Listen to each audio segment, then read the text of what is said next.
তার শকুন্তলা বুকে পেতাম আমি।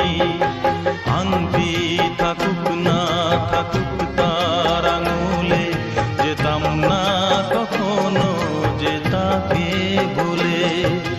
দুষ্মন্ত রাজা যদি হতাম আমি, শকুন্তলাকে চিনে নিতাম আমি।